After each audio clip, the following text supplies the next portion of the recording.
Olá, seja muito bem-vinda, seja muito bem-vindo a mais um episódio do nosso podcast Psicologia IA, onde nós compartilhamos um pouquinho de experiências minhas, das pessoas que eu convido aqui, para que você possa experimentar na sua vida e ver se para você também funciona para viver um cadinho melhor, né? Como a gente fala lá em Minas, né? Mais leve, mais gostoso, mais suave, né?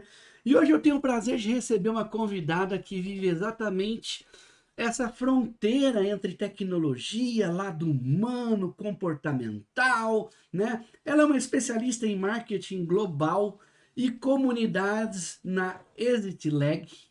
Nem sei se eu falei certo, depois ela me corrige se eu falei errado, né? Com passagens por gigantes como a Ubisoft, a Rio Games, né? Mas o que mais me chama a atenção nela, além dessas questões de cargos, etc., é o seu projeto paralelo, o Expresso Estoico, e que eu me identifico demais da conta, como a gente fala lá em Minas, né? Aliás, ela é mineira, né? De Berlândia, como a gente brinca, né? Berlândia, Berlândia, não Berlândia. é Uberlândia, é Berlândia. De onde você é? Sou de Berlândia. Mete com o quê? Né? E por aí vai, né? Ela fala de carreira, liderança, como a mente mente. Inclusive, isso é uma coisa bem interessante que nós vamos produzir aqui, né? E tudo isso com uma boa dose de filosofia. Então, minha querida Vitória, seja muito bem-vinda ao Psicologia Positiva. Muito obrigada, Daniel. Um extremo prazer estar aqui. Tava, assim, animadíssima, mal dormi. Dessa noite falei, gente, amanhã eu vou gravar um podcast. Que gostoso estar aqui com você, porque a temática do podcast, as ideias que eu troquei com você, foi tudo muito gostoso. Então, estou bem feliz de estar aqui com você hoje, tomando o nosso cafezinho, comendo o nosso pezinho de moleque. Hoje promete. Hoje promete. Grato demais, Vi, por você disponibilizar esse tempo para a gente prosear um cadinho aqui, né? Você é um cadinho. Uai, sou bom demais. Bom demais da conta, né? Bom demais agora. E para a gente já começar aqui honrando o seu projeto da filosofia estoica, eu gosto de fazer às vezes perguntas meio inusitadas, né? Conectando coisas que não Manda. parecem tão óbvias. Se a filosofia estoica fosse uma comida, qual seria essa comida e por quê? Olha, eu fico na dúvida, mas eu acho que seria um sushi. Sushi. Porque Por quê? um sushi. Primeiro, porque o sushi, ele se adapta. Então, assim, você pode comer o sushi num dia quente, num dia frio, uma taça de vinho, com uma cervejinha, uma coca, vai bem. E não é uma comida, é uma comida delicada. Ela, se você pega de qualquer jeito, desmonta. Se você faz errado, né, tem aquele sushizão de R$ 1 que é gigantesco, você põe na boca, aquele negócio incha, e não é para todo mundo. Eu brinco que uma das maiores verdades que eu enfrentei quando eu comecei o Expresso Estoico foi eu queria muito fazer um conteúdo que fosse universal, que todo mundo olhasse e falasse: "Poxa, que conteúdo legal". E com o passar dessa jornada como criadora, eu percebi que não é para todo mundo. Não somos todos nós que estamos afim ou preparados para confrontar tantas verdades. Então, é um sushi e, assim, bem feitinho, sabe, aquela barquinha que vem ali com ai, adoro. Deu até Já deu água água na na boca. boca.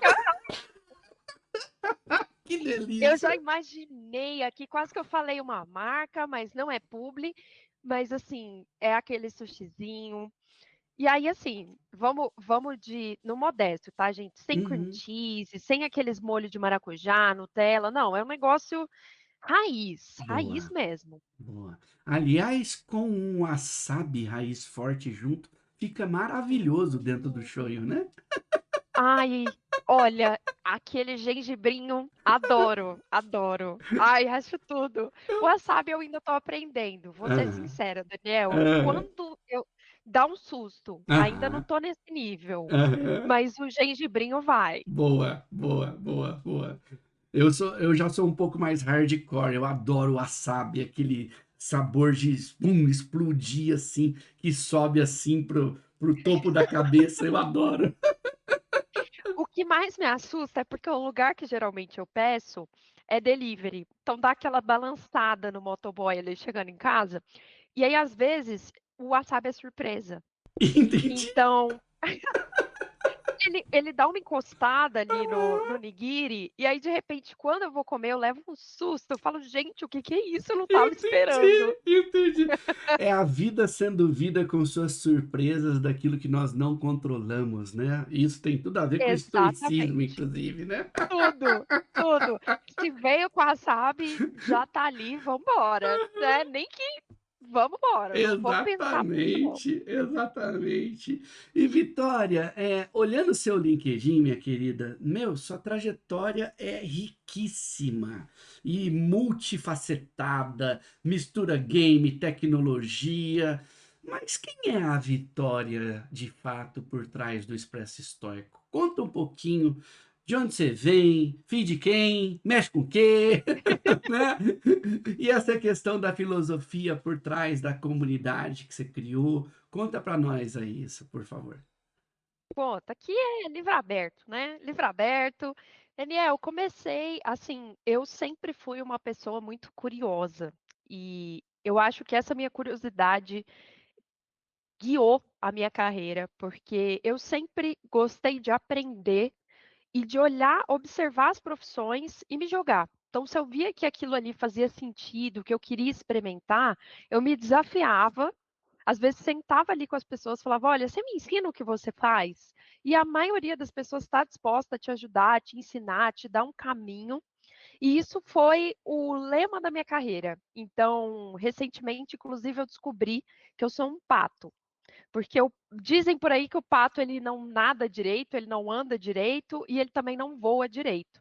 Mas na verdade, eu gosto de pensar que o pato ele se adapta.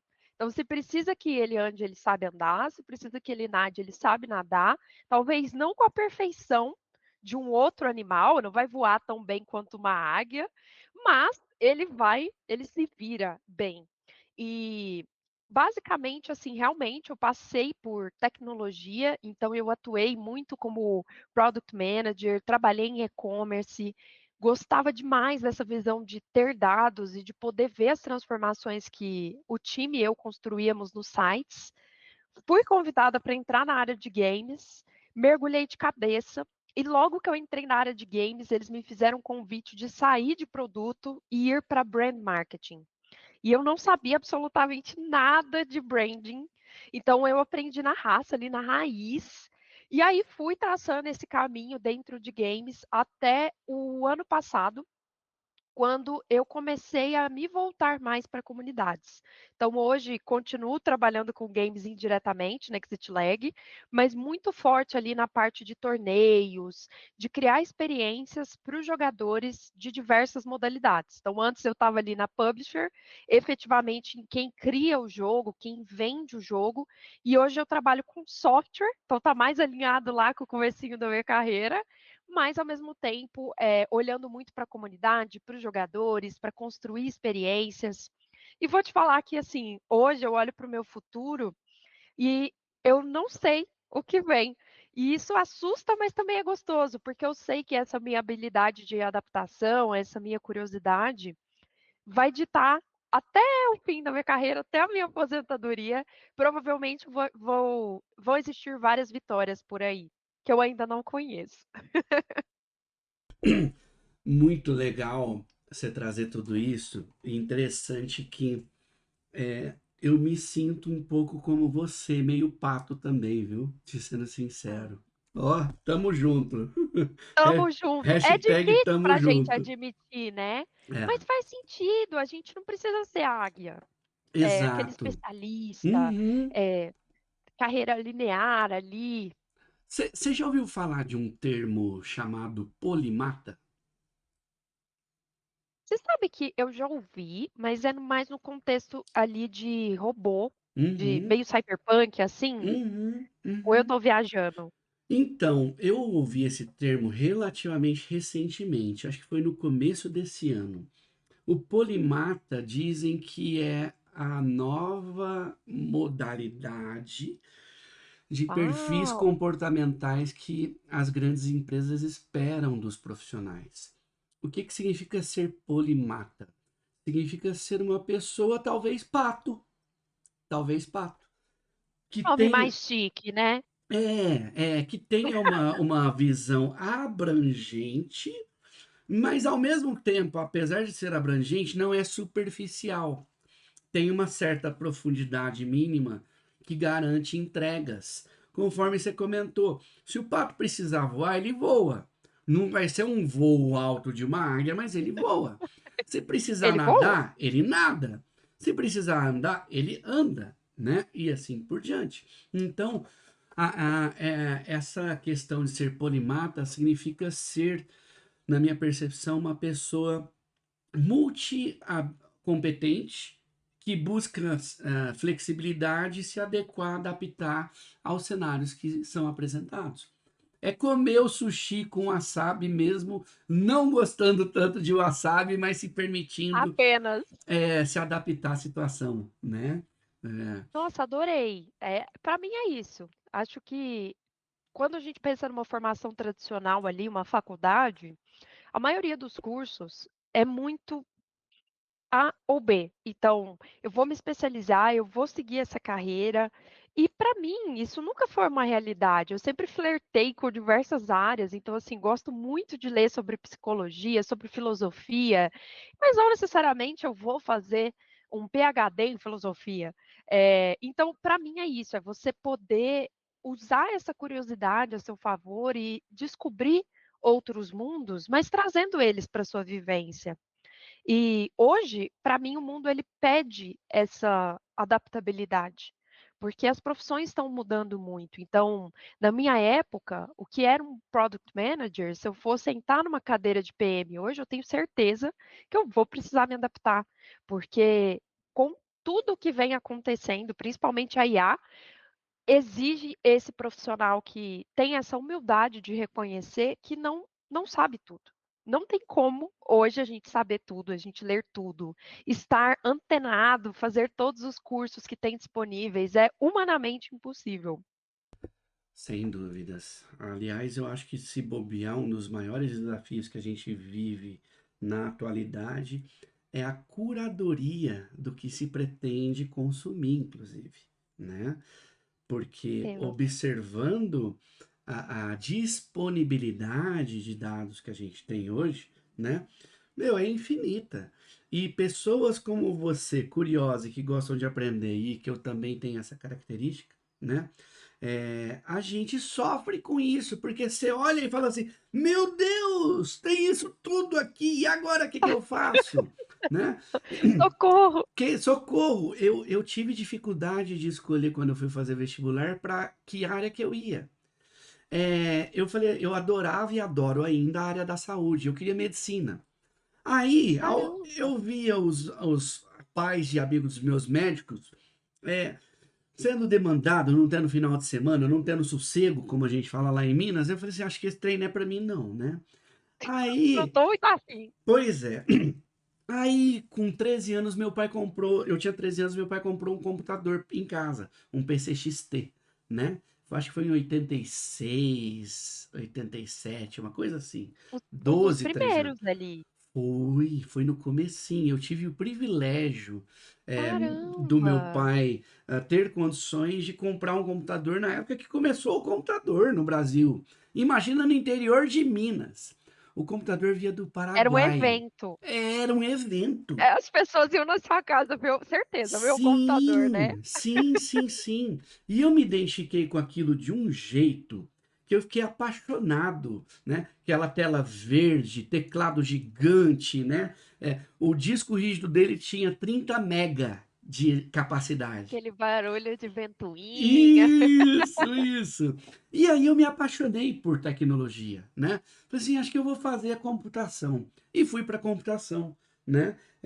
Mas olha que interessante, né? Hoje eu misturo humanas barra saúde, porque psicologia era considerado humanas e hoje é considerado saúde, né? Mas tem o pezinho na humanas ali, porque bebe muito da filosofia, mas vai mais hoje para o lado Sim, da saúde, porque é uma visão de saúde integral da pessoa, né? Corpo, é. mente e relacionamentos, né? Trocando em miúdos, né? É bem curioso e bem interessante. Mas vamos voltar aqui, que eu quero saber mais de você e eu tenho certeza que as pessoas estão curiosas para saber de ti aqui, tá? Eu vi aqui um post recente que dizia algo assim: nem sempre é a empresa que muda. Às vezes é você. O que te fez perceber na sua própria jornada que você mudando e precisava algo mais para isso acontecer, inclusive, né? Que levou você a criar o Expresso Histórico. Conta para nós um pouquinho dessa história aí, desse post, o que te motivou a criá-lo e assim por diante. Conto tudo, tudo. Daniel, quando eu entrei em jogos, eu me surpreendi muito, porque principalmente na Riot, que era uma empresa super reconhecida por ter feito League of Legends, Valorant. Quando eu entrei, eu reparei que quem trabalhava lá dotava de uma certa fama. Então, às vezes, nós íamos em eventos, as pessoas adicionavam a gente no LinkedIn, falava, nossa, é a Monja. Eu falava, gente, que isso? Eu sou uma pessoa normal, eu sou gente como você. E conforme eu fui passando os anos trabalhando lá, eu comecei a perceber que em um determinado momento da minha carreira, eu precisava de mais desafios. Não é que a minha posição tinha mudado, mas a empresa estava normal, os meus projetos estavam normais, mas eu sentia uma coceirinha ali de tô num lugar legal, tô numa vaga que muitas pessoas, numa cadeira que as pessoas querem sentar, elas admiram essa cadeira, essa empresa, mas faltava. Eu sentia que, sendo muito honesta comigo mesma, eu tinha que exercitar outras habilidades. Então, eu tinha muita dificuldade de colocar a minha voz no mundo, de postar, de vender meu trabalho, que são habilidades que eu procrastinava, porque eu pensava assim: poxa, eu já estou numa empresa, eu já conquistei. Isso aqui é sucesso. Eu não preciso de vender meu trabalho. E aí, Daniel, a casa caiu. A casa caiu. Em janeiro, de 2024, nossa, janeiro de 2024, começaram os layoffs na indústria de games. Então, a última vez que eu olhei, foram 21.000 pessoas no mundo que perderam o emprego. Isso, um dado ali, provavelmente já desatualizado. E eu fui uma dessas pessoas. Então, a cadeira que eu sentava, a divisão de jogos que eu cuidava, deixou de existir. E da noite para o dia, eu perdi tudo. Eu perdi a fama, eu perdi o cargo, eu perdi a previsibilidade, os sonhos, porque eu sonhava em ir para Los Angeles trabalhar internacionalmente, e tudo que eu tinha construído era muito dentro daquela empresa. Então, eu construí uma reputação baseada no crachá. E quando tomaram o meu crachá, quem era a Vitória?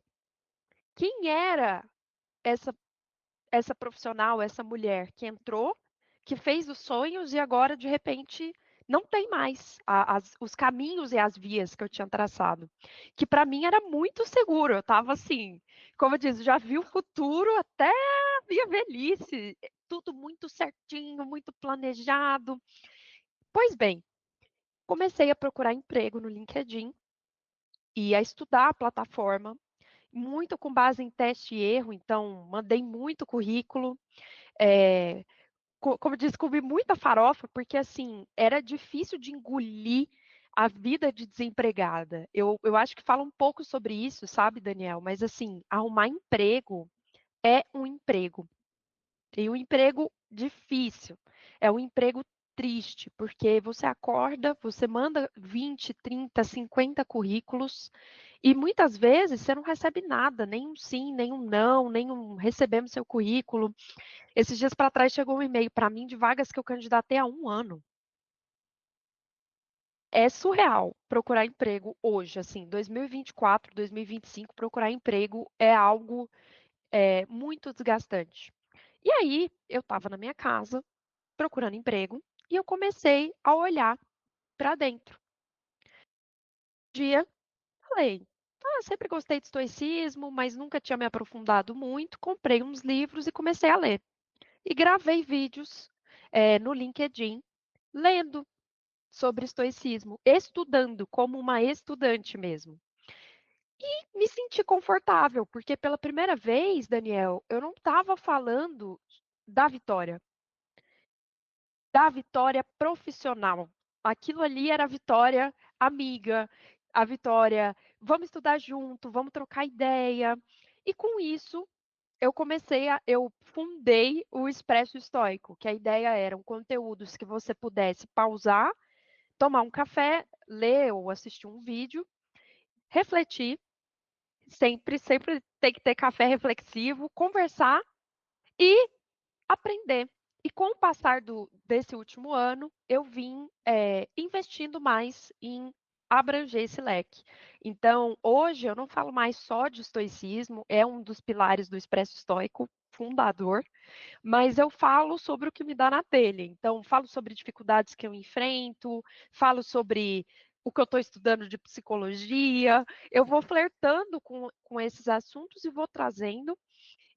Talvez decepcione um pouco a audiência que espera que seja só estoicismo, mas justamente eu quero trazer essa diversidade, né, apolímata, de temas, porque a gente precisa falar de vários tipos de temas. E o estoicismo hoje ele está ali intrínseco em muitos dos conteúdos. Então, ontem, por exemplo, eu estava falando do Bruce Lee e da filosofia da água, que tem tudo a ver com o estoicismo. Mas não necessariamente estamos falando dos filósofos estoicos, até porque no início eu era muito questionada. Nossa, mas uma mulher falando de estoicismo, é uma filosofia super machista, super, assim, egoísta. Eu falei, gente, não é a minha visão. Eu sou uma estudante de estoicismo e o que eu estou aprendendo, eu estou tentando aplicar e estou trazendo aqui para vocês. Então, hoje, assim, olhando para trás, eu vejo que eu cresci muito. Os desafios que eu tinha, que eu não conseguia realizar na empresa, eu consegui saindo da empresa. Então, não era a empresa que tinha mudado, eu tinha mudado, mas eu não percebia isso. Eu achava que, ah, preciso de outro cargo, preciso de um aumento. E, na verdade, o que eu precisava era de olhar para dentro e me desafiar, estando naquele emprego ou não. Porque foi preciso que eu saísse, que me tirassem o crachá, a identidade, para eu fazer esse movimento. Então, assim, foi um período muito difícil. Hoje, esse ano, eu posso dizer que estou muito feliz de estar empregada. A minha visão com relação a emprego mudou muito, porque quando você não tem, você vive uma vida muito desesperadora mesmo, de não saber: "Poxa, eu vou conseguir pagar o aluguel, não vou, como que eu vou fazer? Vou ter que voltar para Uberlândia, vou ficar em São Paulo". Mas não me arrependo de ter colocado a minha voz no mundo. E acho que o desafio hoje do Expresso Estoico é ajudar pessoas a também colocarem a voz delas no mundo, sem necessariamente vender um serviço. Olha que interessante, Vitória. Você trouxe alguns elementos aí que conectam com a psicologia de um jeito muito profundo. Eu também, Oh, pontos que para mim fizeram eu refletir e mudar de vida foi perda de trabalho, foi perder o olha só. emprego. Por 23 anos, 24 anos na minha carreira, eu nunca tinha sido desligado de nenhuma empresa. E aí, quando surgiu e aconteceu isso pela primeira vez, aconteceu no maio de 2016 e em março, abril de 2017. Em menos de um ano, eu tive Nossa, dois desligamentos assim, papum. nossa. Aí E eu, acaba com a gente. nossa senhora, aí eu brinco que papai do céu manda mensagens pra gente, né? Foi isso que me fez mudar de carreira, estar fazendo o que eu faço hoje. É desafiador. financeiramente é desafiador, né? Hoje eu tô como empresário de mim mesmo, né? Seu próprio Meu chefe. próprio chefe tem suas vantagens e tem seus desafios tremendos, principalmente vender o trabalho, né? Nossa, porque é uma habilidade que, assim, já é aí o pato, né, vender você vende, Exato, mas esse é o core. exato, exato. Então é bem desafiador. E a gente tem uma tendência como identidade a ter o sobrenome da empresa. Uhum. Tem mesmo. Então, é a vitória do estoicismo, é a vitória da Ubisoft, é a vitória de a empresa X, né? Ah, Vem primeiro. é o Daniel da Sony, é o Daniel da Redcar, é o Daniel da Teradata. Cara, parece que a empresa nos possui, né? Porque é do da, né? Olha que louco, né? É isso. E a gente também se apropria disso, né, Daniel. Sim, Por sim. exemplo, para nós, acaba servindo como status. Então, eu chegava nos lugares, nossa, é a vitória da Riot, sabe? Aquela coisa do você receber convites não pelo que você faz, mas por onde você trabalha. E aquilo sobe, a gente começa a viver a capa do seu LinkedIn é da empresa, o seu LinkedIn é da empresa também. Você vai postar só coisas da empresa que você está trabalhando, entregando. E de repente você descobre que esse crachá, na verdade, ele é temporário. Então, um livro que mudou muito a minha vida foi o livro do Luciano Santos, Seja Egoísta com a Sua Carreira. Não sei se você já teve a oportunidade de ler, mas eu li, inclusive na época eu estava empregada, e eu parecia esquema de pirâmide. As pessoas vinham falar comigo, eu falava, você já leu o livro do Luciano Santos? Porque é um livro que fala exatamente disso, assim. Como é que está seu inglês? Qual foi a última vez que você estudou? Então ele faz essas provocações para alertar, gente, ó, seu emprego não está garantido. E aí, quando eu fui desligada, eu falei, gente do céu, o Luciano tinha razão. Até foto com o livro dele eu já tirei, porque assim, o que ele fala, quando você está no flow da empresa, você está ali no 7x7, você simplesmente não consegue pensar em outra coisa que não o seu trabalho, você não tem nem espaço para uma academia, para uma família, você não percebe. E aí, de repente, às vezes você é o mais eficiente, mas você é o menos político, você é desligado. E aí, Daniel, não tem chão que sustente, porque a gente se culpa muito. Na Riot, eu nunca tive uma avaliação ruim de desempenho. Pelo contrário, fui desligada no meu melhor momento lá. Só que não foi assim que eu me senti. Eu me senti muito descartável. E aí, hoje, tudo que eu construí, assim, no Expresso Estoico, é muito para tentar voltar as pessoas para si, para esse chão, de olha, você não é descartável. Mas você tem que perceber isso, você tem que se respeitar o suficiente. Então, eu acho que o expresso estoico hoje, ele é justamente, eu crio ele para acordar esse profissional que está dormente, porque o empreendedor já viu essa realidade que a gente está conversando aqui. Você já viu, você já sentiu, já passou. Mas a pessoa que está ali, que tem tantos sonhos, que acha que a empresa é dela, que veste a camisa, o tombo é muito grande.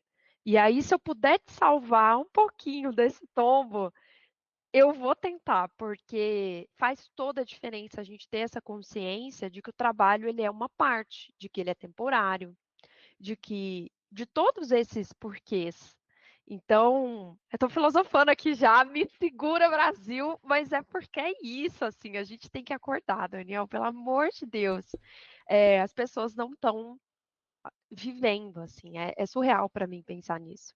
Nossa, eu tô amando tudo isso que você tá falando, Vi, É filosofando aqui. porque, cara, a gente tá vivendo uma fase de mudança mundial e impulsionada pela inteligência artificial.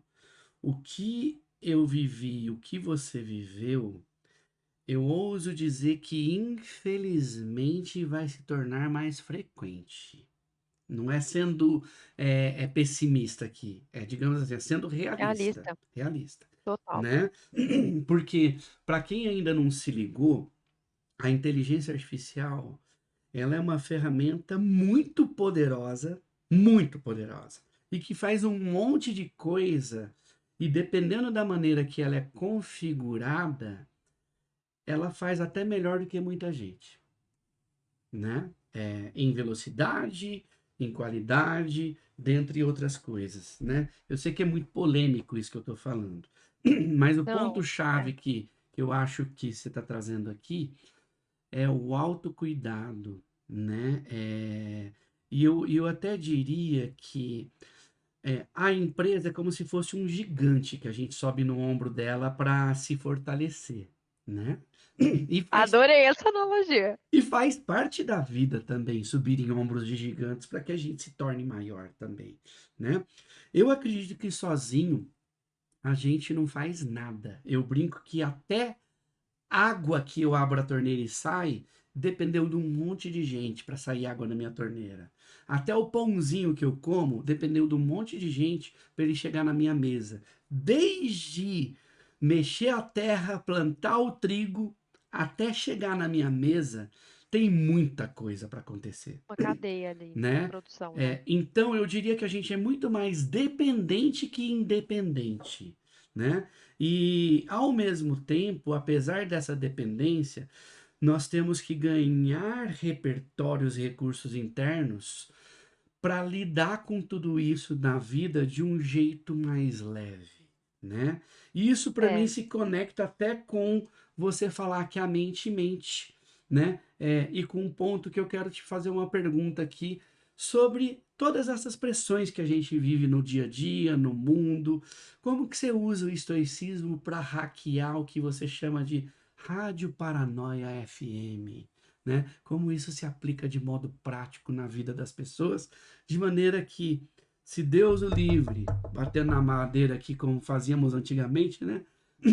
É, acontecer com alguém uma coisa inesperada.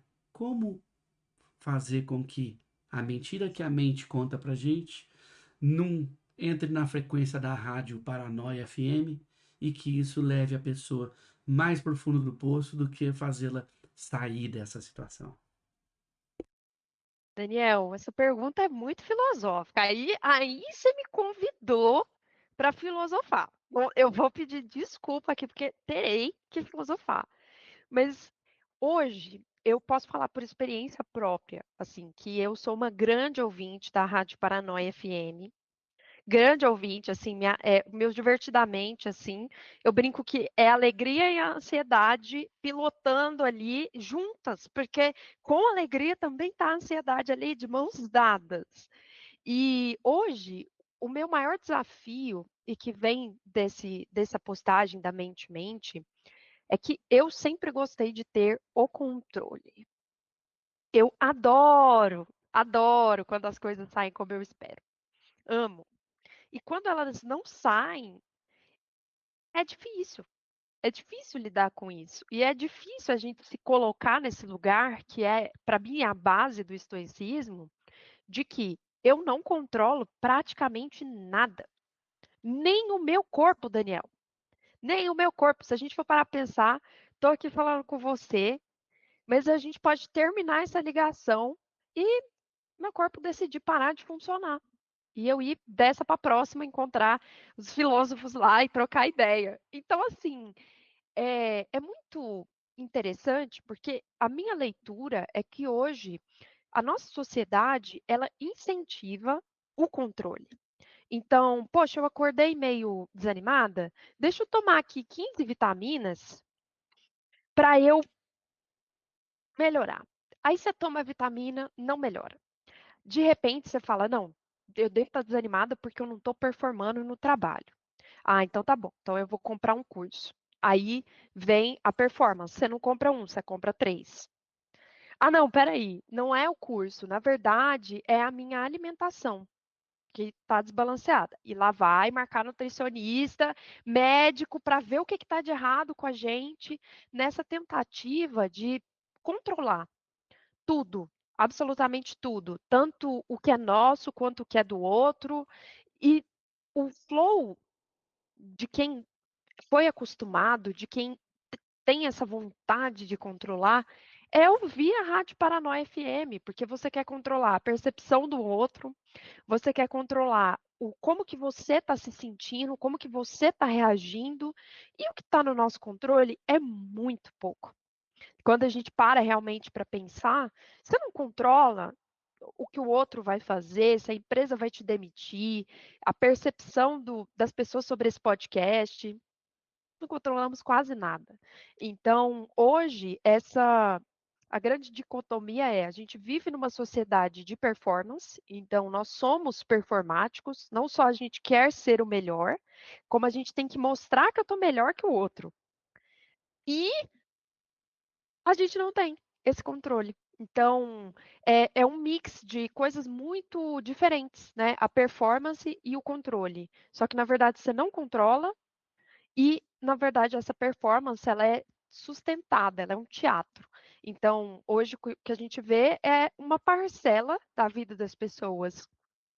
E isso faz com que a gente escute essa Paranoia FM.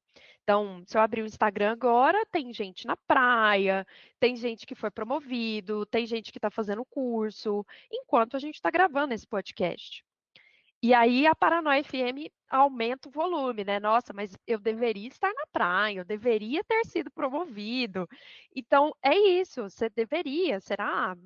Está no seu controle mesmo? Você está fazendo o que precisa? É seu sonho? Então, são muitas perguntas para realmente a gente chegar num nível de questionar a Paranoia FM. Por isso que eu encerro essa filosofada aqui, essa farofada filosófica, com a mente. Saber que a nossa mente ela está muito atrelada a essa sociedade e a essa correria, essa performance, esse teatro, dá uma aliviada, porque aí você começa a entender: esse pensamento é meu? Esse pensamento, eu posso fazer algo sobre isso? E aí entra a base do estoicismo. Eu avisei. Ouvi. Depois eu tenho que te mostrar, inclusive, um slide que eu uso nos inícios de mentoria ou devolutiva de assessment de forças que eu faço para as pessoas. Que É, legal! eu recebi um download, vamos brincar assim, de algum lugar,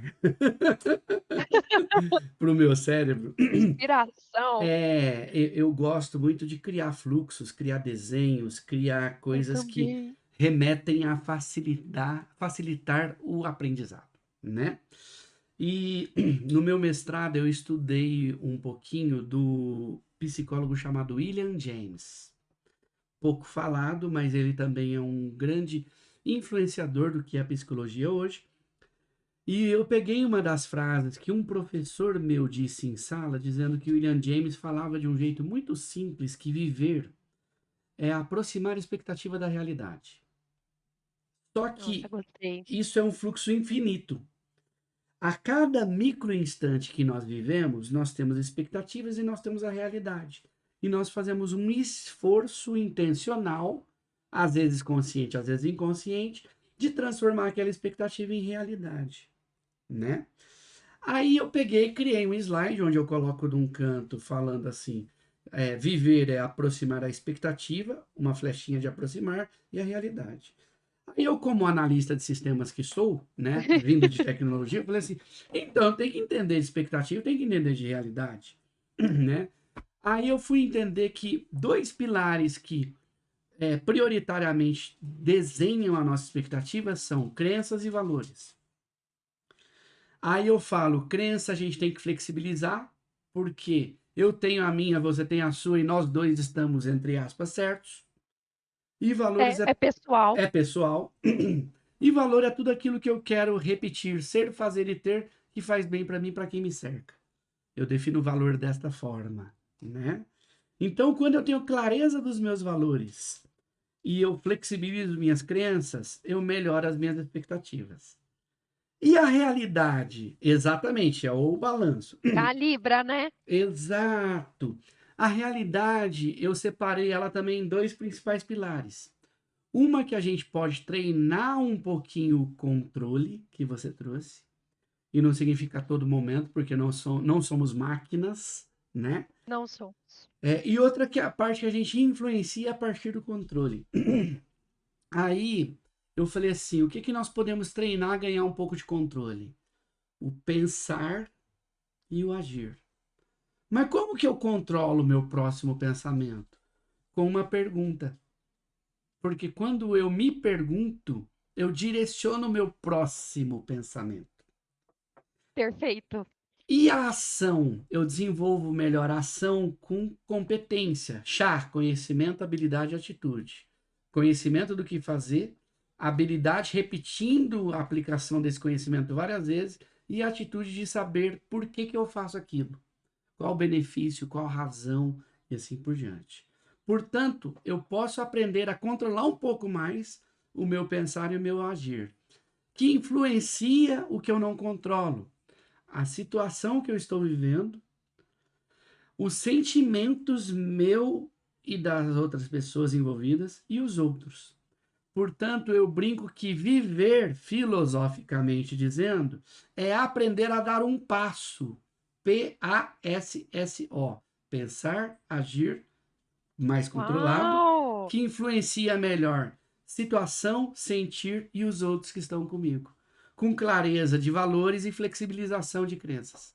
É isso. Ô, Daniel, eu vou fazer uma pausa aqui no podcast para te falar, por favor, trazer esse material para o LinkedIn que eu vou lá curtir, comentar, tá? Tá Não sei bom, se é, tá bom. mas eu te convido a trazer, porque, poxa, muito interessante a analogia, a construção que você fez, colocando as perguntas no centro. Uhum. Eu acredito muito nessa habilidade nossa de questionar. Sim. E crianças, como crianças, a gente fazia muito isso. "Ah, por quê? Por quê? Mãe, por quê? Pai, por quê? Me explica isso".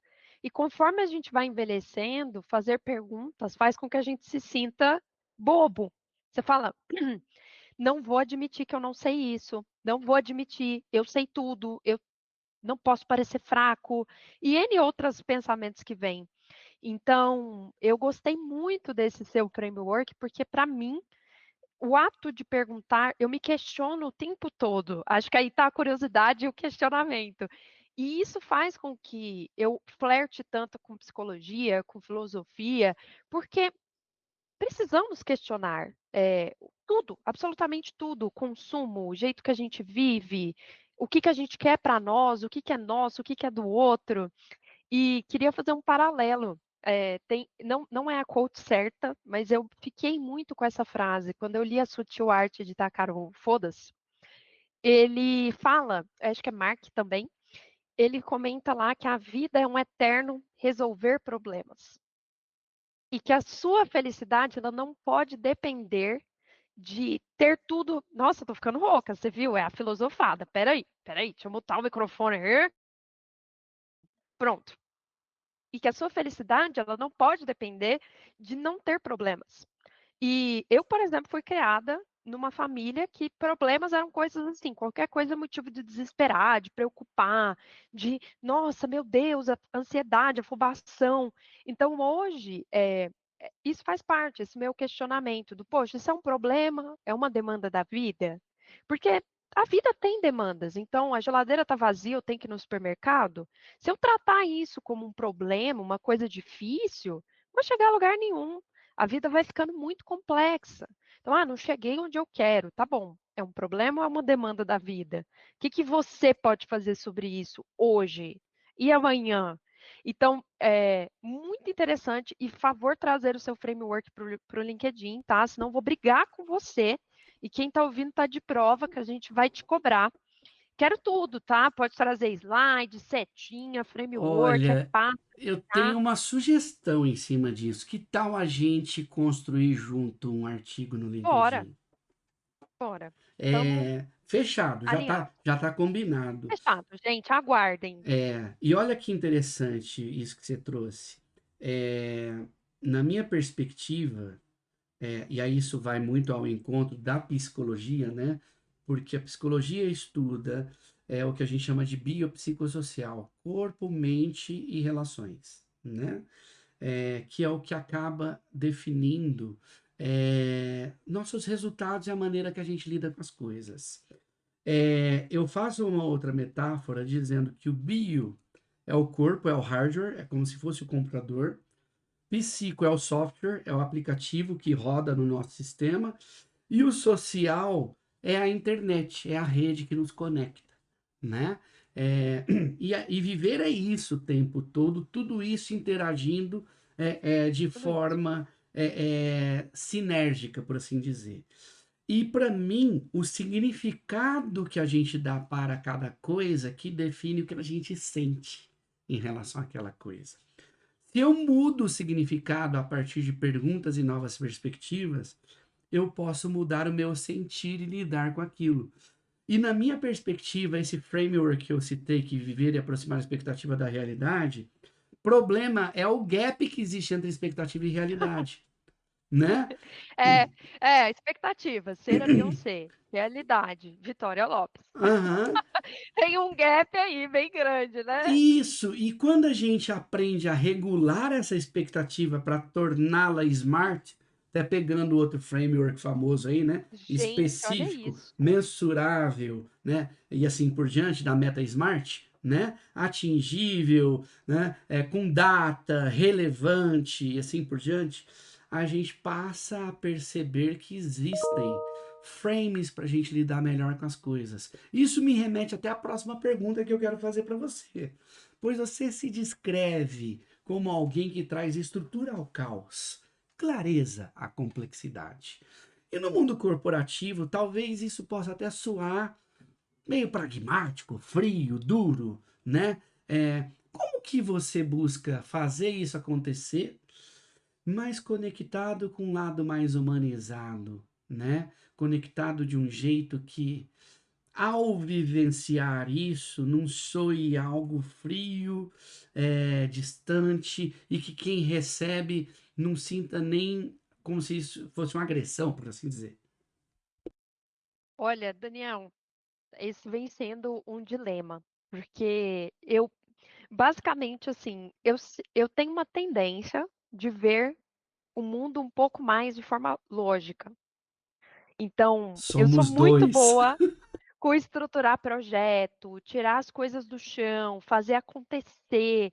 Só que para isso, ao longo da minha carreira, eu tive lá atrás, no comecinho, um feedback que foi: "Vitória, você é um trator, cara. Você faz acontecer, mas você tem que aprender que você não tá jogando tênis. Você não é você contra o outro. Isso aqui, a É um empresa, frescobol, é não é tênis. é É um manter a bolinha no ar. futebol. Você tem que passar a bola, você tem que saber a hora de se posicionar, a hora de, sabe, deixar o outro também falar. Então, como esse feedback ele veio lá atrás, é uma coisa que eu venho trabalhando, porque para a gente executar, eu preciso ter muita clareza e eu preciso te passar essa clareza e essa missão, esse propósito, de tal ponto que você venha comigo e a gente construa isso juntos. Então, eu tenho uma tendência a fugir de one-on-one, de realmente fazer as coisas do, sabe, vamos embora, vamos fazer acontecer e depois a gente faz o resto. Mas é um lado meu que eu vivo me puxando, porque o meu maior receio, assim, é ser uma pessoa tóxica, ser uma líder que as pessoas falam: "Poxa, lá vem o trator. Nossa, é difícil trabalhar com ela". Então eu tento hoje me policiar, para tipo: "Olha, a gente tem essa meta, vamos juntos até ela, vamos construir isso juntos". Mas é algo que, assim, tem que ser feito a 4 mãos. Então, muitas vezes eu silenciar esse meu lado mais comunicativo, te deixar falar, te deixar construir comigo também. Então, eu li uma vez que toda força é uma fraqueza. Então a comunicação é uma força minha, mas também é uma fraqueza, quando estou trabalhando em grupo. E por aí vai. O gerenciamento de projetos é uma força, eu faço acontecer, mas é uma fraqueza, porque como eu faço acontecer? Com qual que é a construção de relacionamentos que eu estou priorizando aqui? Então, é um eterno aí, de novo, o equilíbrio, né, a gente tem que calibrar. Às vezes eu acho que o meu violão desafina, vai muito para esse lado de fazer, fazer, fazer, e eu tenho que voltar e falar: "Não, espera aí, como é que tá a relação com o time? Como é que estão as pessoas que trabalham comigo?". Mas eu admito que eu ainda não encontrei a perfeição. Esse é um caminho que eu ainda tenho muito que aprender, sobre pessoas, sobre política, sobre cultivar, esses relacionamentos a longo prazo. Eu sou bem ruim nisso, eu admito, viu. Ó, nós vamos ter que prosear muito mais, porque eu tenho certeza que posso te ajudar nessas questões. Aceito, Absoluta, absoluta, aceito, viu? aceito. Aliás, já fica um convite aqui para você responder ao Assessment Via que eu aplico nos meus mentorados e nos trabalhos que eu faço Ó, em empresas, tá? Que esse assessment te ajuda a conhecer seus pontos fortes e suas vulnerabilidades. E ele traz aí junto um framework que te ajuda a equilibrar o uso disso. E você bem trouxe que toda força também tem uma fraqueza por trás dela, né? O budismo fala muito de caminho do meio, né? O é, próprio Sócrates falava lá atrás também do questionamento socrático para ajudar a pessoa a chegar no caminho do meio, né? As virtudes de Aristóteles, né? Quando você pensa na. Eu estou falando do Via porque o Via fala exatamente sobre forças e virtudes, né? Nesse framework, nessa visão, a gente mapeia 24 forças que todos nós temos, mas cada um de nós tem um gosto por usar ao redor das 5 primeiras, que é a nossa assinatura, a nossa personalidade, por assim dizer. Quando a gente usa essas forças, a gente tende a ter bem-estar, desde que usadas de maneira equilibrada. Aí eu vou te dar um exemplo só para ilustrar isso. manda. É, uma das 24 forças é. Deixa eu pegar uma aqui. Gratidão. Gratidão é uma das 24 forças, que está na virtude da transcendência ou espiritualidade, que nos Olha ajuda só. a ver mais propósito e significado na vida, e a gente perceber que fazemos parte de algo maior que nós influenciamos e somos influenciados, né?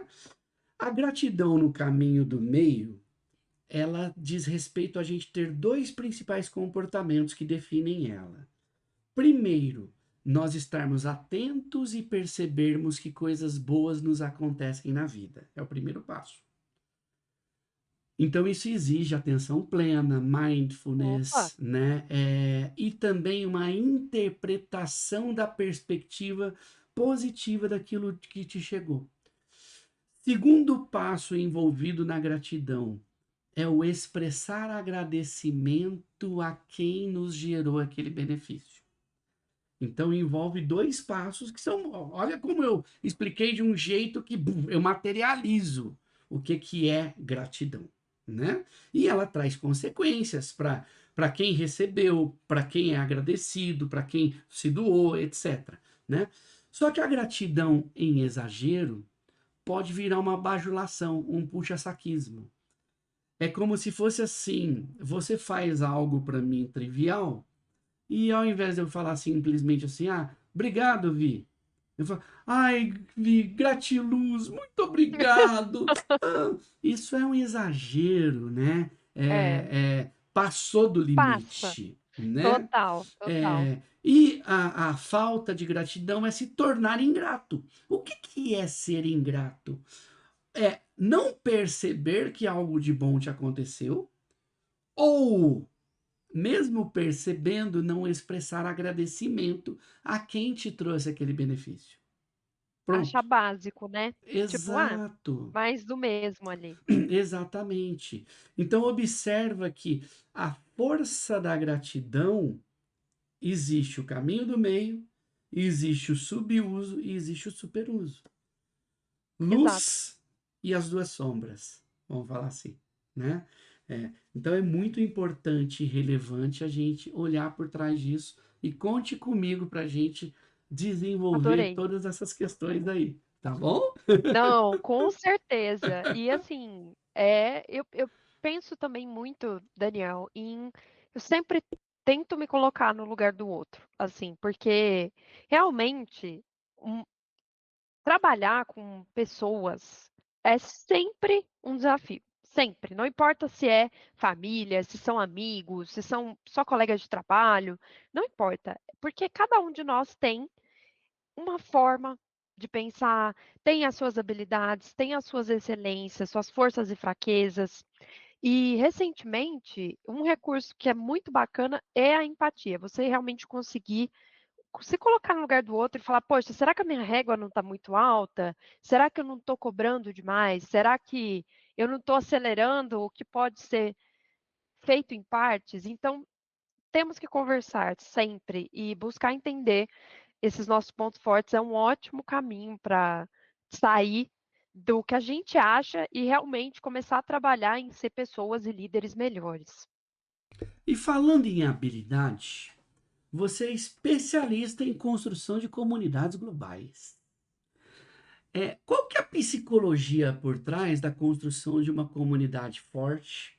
Como transformar um, entre aspas, usuário e jogador em um membro que defende a marca, seja na Riot, na Exit Lag ou mesmo na comunidade Zintec. Essa é boa. Adorei. Ai, essa é boa, essa é muito legal. Daniel, comunidade é um tema interessante, está bem em alta. Eu tenho lido bastante sobre o assunto também, porque mudou.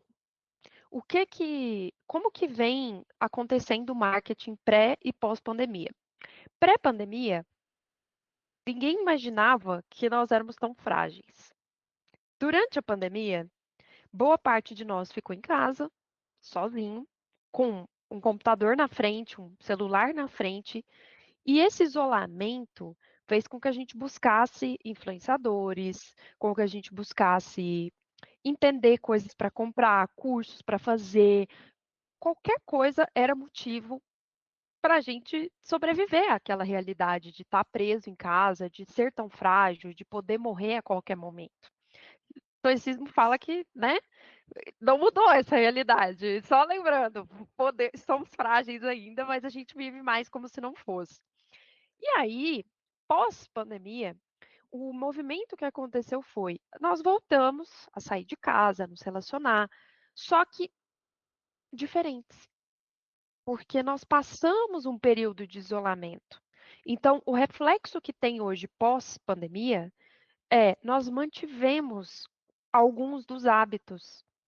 Então, hoje surge muita solidão, temos muitas pessoas com dificuldade em fazer e manter amizades, em fazer hobbies fora de casa. E esse tem sido um tema até que eu tenho refletido bastante aqui na minha farofa filosófica mental, na Rádio Paranoia FM, que é o quanto que o comodismo, ele hoje, ele às vezes joga contra.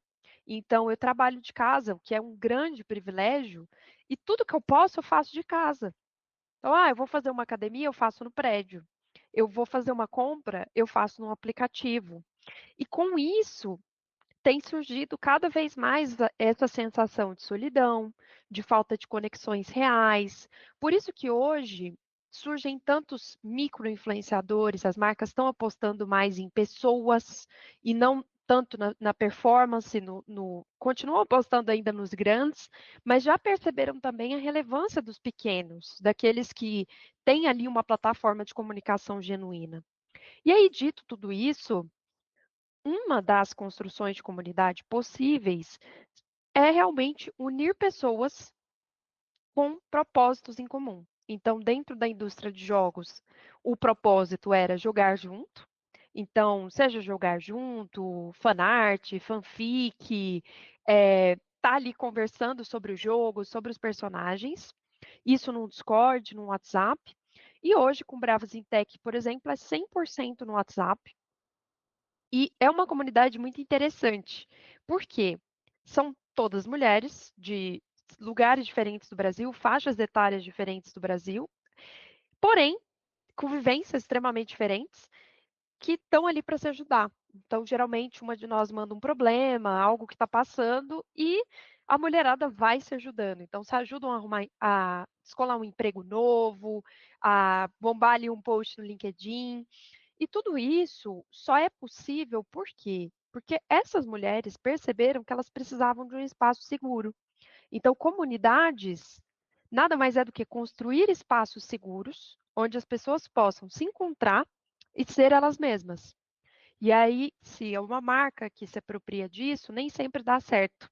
Por quê? Porque talvez fique falso, talvez seja um ambiente, que seja só promocional. Então hoje tem muitas comunidades, e até faço as aspas mentais aqui, que não são comunidades, elas são lugares de divulgação. Então a gente fala: "Ah, é uma comunidade", mas na verdade é um grupo de WhatsApp e todo mundo fica spamando e aquilo ali não vira relacionamento. Para a comunidade ela ser uma comunidade, ela tem que ser como se fosse uma vila ali no Stardew Valley. Eu tenho que te visitar, a gente tem que conversar, a gente isso aqui, o podcast pode ser uma comunidade, se as pessoas estão ouvindo, estão trocando. Então, essa é a minha visão. Acho que o conceito está um pouco por aí. Então, hoje a gente, às vezes, você entra num grupo, você fala, isso aqui é uma comunidade, tem grupos até pagos, que você tem que pagar uma taxa mensal, uma taxa inicial para entrar. Só que se você está ali, você não está contribuindo, você só está ali por estar, nem sempre eu considero como uma comunidade, porque você não está ativo, é um membro dormente. Então o desafio é como que eu te engajo, como que eu te trago de volta, por que que você entrou, o que que você estava procurando aqui? E hoje o trabalho do Bravas acaba sendo um terreno muito fértil para aprender, porque quando eu entrei no Bravas, Bravas era bem menor, a gente tinha ali 100 membros, e hoje a gente já está com mais de 800. Então, fora no LinkedIn, que já tem mais de 2.000 mulheres ali seguindo a gente. Então, como que eu mantenho 800 mulheres conversando, engajadas? Esse é o desafio das comunidades. Então, requer moderação, requer grupos temáticos, requer muito cuidado. Então, tem casos assim de às vezes você olhar e falar, poxa, a pessoa ela veio procurando uma coisa, não é isso que a gente espera. E requer também saber que aquela casa não é para todas. Então, vai ter gente saindo, vai ter gente entrando. E eu acho essa construção muito gostosa. Para mim, esse é o futuro. Nós termos, assim, comunidades mesmo, hoje o Expresso Stoic eu considero uma comunidade no LinkedIn, que a gente pode sentar, conversar, seja via DM, seja numa call, seja nos comentários dos posts, mas você está presente, eu também. Esse é o princípio. Tem que ser. Nossa, você trouxe várias dicas aí para quem quer ter uma comunidade e tocar a comunidade, né? Espaço É, seguro para se encontrar e ser elas mesmas, autenticidade aqui no caso, né? Apoio mútuo, se ajudar, né? É, ter o senso de pertencimento, né? De colaboração, e maneiras de engajar, por que entrou, o que estava procurando, a moderação com grupos temáticos, porque pode ter, além do principal tema, subtemas vários. em cima disso, né? O cuidado e a presença, né? Se manter ativo ali de maneira É, colaborativa, né? Muito legal, colaborativa. muito Hoje, por legal. exemplo, no Bravas, eu escrevo textos que não vão para o LinkedIn. Eles vão para o Bravas. Então são textos muito pessoais, que falam muito, assim, comigo, eu mando lá. Talvez um dia eles possam vir para o LinkedIn, mas hoje faz parte, aquele é um espaço que eu sinto, poxa, eu posso me abrir nesse nível. Talvez no LinkedIn não. Então, a comunidade hoje, o maior desafio é a moderação. Não adianta eu construir hoje uma comunidade, por exemplo, um café filosófico e só eu querer falar, ou só eu querer aparecer, ou eu limitar de alguma forma você também vir contribuir. Então, é um desafio e eu acredito que é o futuro, porque quanto mais a gente cria conteúdo de IA, quanto mais a gente trabalha e acha que a empresa é o nosso crachá, quanto mais a gente vive essa performance, menos a gente se conecta. Então, você vai perdendo os amigos no caminho, as conexões, você vai ficando com preguiça de sair para tomar um café. E ali a comunidade, ela pode ser um espaço cadê os seus 3 da psicologia, né? De cultivar esses relacionamentos de uma forma um pouco mais leve. Então, assim, eu não espero que você venha até minha casa, que você venha no meu aniversário, mas no dia do meu aniversário eu vou receber parabéns. Então, é esse relacionamento mais virtual pós-pandemia, que acaba que ainda é muito em call, é muito voltado para conhecimento, para mercado, para palestra, só que é um grupo de pessoas com interesses em comum. Então, parte daquele princípio que a gente conversou lá atrás do Expresso Estoico, por exemplo, não ser um lugar para todos. E as comunidades, elas têm que trabalhar com esse princípio de, olha, você é bem-vindo, mas talvez não seja para você. Talvez o que a gente tem para te oferecer aqui não seja o suficiente. Então, direto eu entro em grupos, em comunidades que me interessam, eu consumo aquele conteúdo, mas passo um tempo e falo, olha, não estou dando conta de acompanhar. A Bravas tem dias que eu acordo de manhã, tem 200 mensagens. Então, faz parte da comunidade eu contar com as meninas que estão lá para carregar o movimento também. Mas é meu trabalho também monitorar. Falar, poxa, isso aqui saiu, isso aqui está fora. Criar esse ambiente seguro. Então, se tiver algum problema, tem que ter moderação. É um assunto que eu sou apaixonada. Admito que, assim, tem pouco... É novo. Então, está sendo construído. Eu sinto falta de ter mais referências, de ter mais conteúdo sobre isso, porque agora que a gente está começando a falar disso. Antes, dependia-se muito dos influenciadores grandes. E hoje, no trabalho, que eu posso falar que influenciadores grandes de jogos, não necessariamente eles trazem os resultados que a marca espera. Muito interessante tudo isso que você falou. E eu acho que você trouxe um pouco da resposta da minha próxima pergunta na sua fala, mas eu quero talvez um pouco mais de profundidade nessa resposta Vamos dessa embora. pergunta que eu vou te fazer aqui agora. Você está nas comunidades Bravas em Tech, que são mulheres na Tô. tecnologia, Favela Gaming, né? Favela Gaming foi eu não diria que é uma comunidade, mas é um projeto que foi voltado para as comunidades, né? Para as favelas. Tá. Instituto Consulado da Mulher. Esse também, sensacional, o projeto da Whirlpool, maravilhoso. Uhum. E aí, quando a gente olha para tudo isso, por que você, uma líder de tecnologia, se dedica para essas causas de empoderamento feminino e inclusão social? Talvez até na pergunta já tem parte da resposta. Boa, eu gostei dessa pergunta. Daniel, eu acredito muito em compartilhar o pouco que eu sei e também abrir caminho para outras mulheres. Eu te falo que em jogos, eh, o ambiente em si, tecnologia também, acaba sendo muito masculino. E o fluxo natural é a mulher, ela acabar entrando ali numa posição de falar pouco, de contribuir pouco, bate ali uma impostora, de não sentir que ela pertence àquele ambiente, falta referência feminina. Às vezes as mulheres que têm no ambiente de trabalho jogam contra, que a gente chama de síndrome da abelha rainha, né? Que só uma mulher pode chegar ao topo. Não pode ter duas. Então, inclusive, eu vi um filme super interessante sobre isso, que é a criação do Tinder. Uma das fundadoras do Tinder, e ele fala exatamente sobre ser mulher em tecnologia e o desafio que é conseguir agregar, conseguir ter outras mulheres com você. Então, hoje, esse é um dos meus propósitos, é olhar para mulheres para aprender, mas também para poder ensinar. E com base nisso, e criando um pequeno universo, não vou falar que é um mundo, porque seria exagero, mas de mulheres que estão afim de quebrar esse processo de que a gente compete, de que a gente não pode subir juntas, não pode se ajudar, não pode trabalhar em equipe, para a gente somar, porque eu acredito que tem espaço para todas. Não importa a empresa, o cargo, juntas a gente vai muito mais tranquilas e fortes do que cada uma por si ali disputando recursos, sabe? Isso, para mim, o não combina com o mundo que a gente pode construir.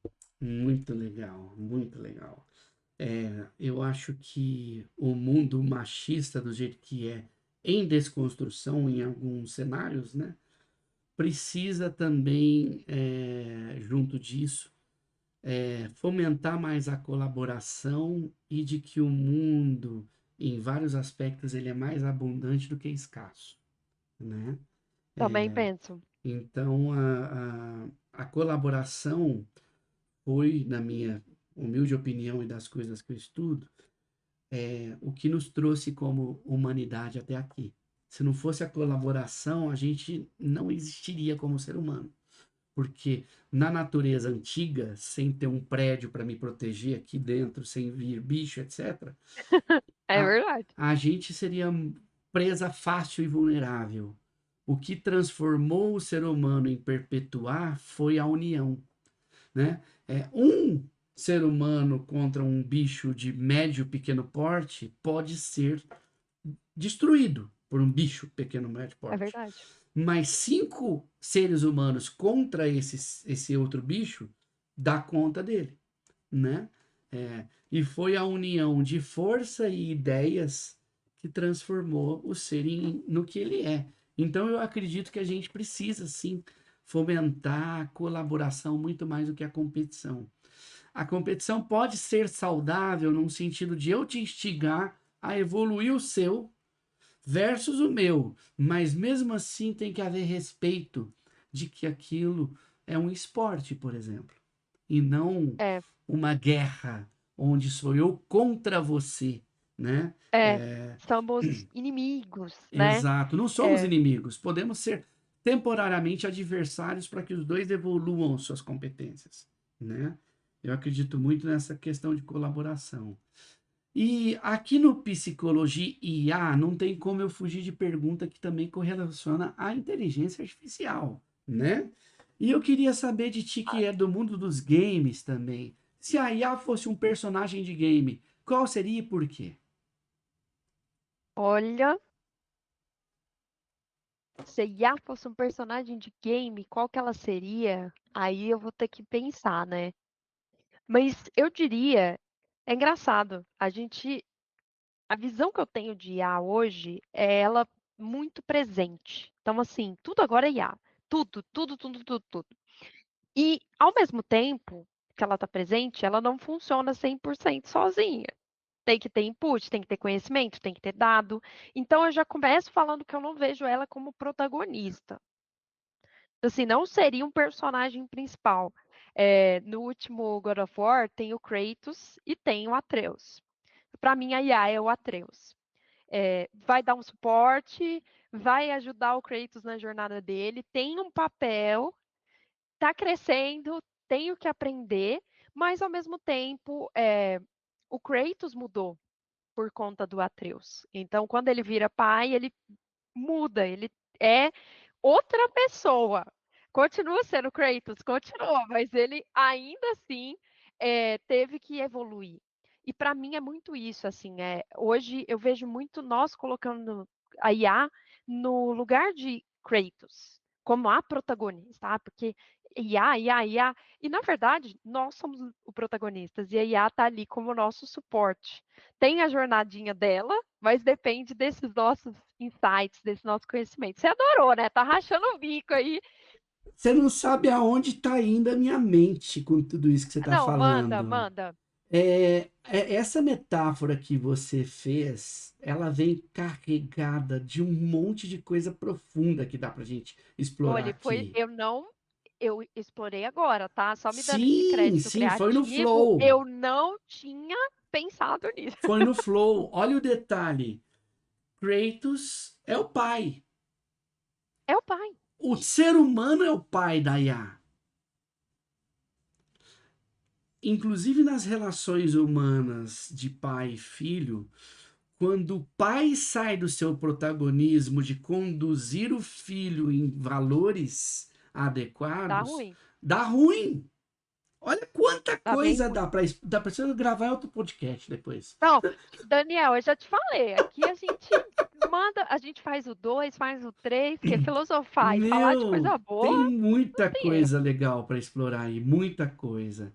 Eu quero aproveitar, já que a gente está falando de IA, você estudou IA em liderança nos negócios, né? Certo? Venho estudando, E vem venho estudando, porque o estudando. negócio vive e não vai parar nunca, né? Não, todo dia, dá uma sensação de que avançou 5 anos enquanto eu estava dormindo. Sim, Às sim, vezes eu durmo, aí no outro dia: "Nossa, você viu aí a tal, a framework sim. tal?" Eu falo: "Gente, não, não vi". E eu quero saber, além do que você falou, se você enxerga a IA generativa como uma boa aliada impactando brand e gestão de comunidade, ou se ela é um risco de pasteurização. Porque, queira ou não, até mesmo nas comunidades, ao invés da pessoa responder com as próprias palavras, ela vai lá no chat GPT e fala assim: cria uma resposta melhor para mim. Daniel, vou fazer uma confissão, já que a gente está nesse ambiente confessionário aqui da Monja, mas quando eu descobri o ChatGPT, eu simplesmente escrevia todos os meus e-mails com o ChatGPT, todos. E aí o que que eu fui percebendo? Que me dava um tom levemente agressivo. Tipo, porque era muito direto. A gente quando eu vou escrever um e-mail, geralmente eu escrevo, aí eu dou aquela, né, um emojizinho ali, "E aí, como é que você tá?" Você traz um acolhimento, um calor humano. E a IA é papum. Mesmo que você coloque lá, né, escreva usando comunicação não violenta. Ainda é um pouquinho violenta. E hoje, eu, sinceramente, eu vejo a IA como uma grande como o meu Atreus, como o meu aliado, porém, eu nunca mais fiz esse flow de jogar as coisas na IA e trazer as it is, assim, sem fazer uma modificação. Hoje, por exemplo, eu gosto muito de trocar ideia com a IA. Então, igual, eu estava fazendo o planejamento estratégico de 2026 e eu tinha um monte de dados e eu escrevi. E aí eu falei: "Me ajuda a formatar para a diretoria?" Aí um negócio mais ou menos. Peguei e falei: "Não, espera aí, você perdeu o dado aqui".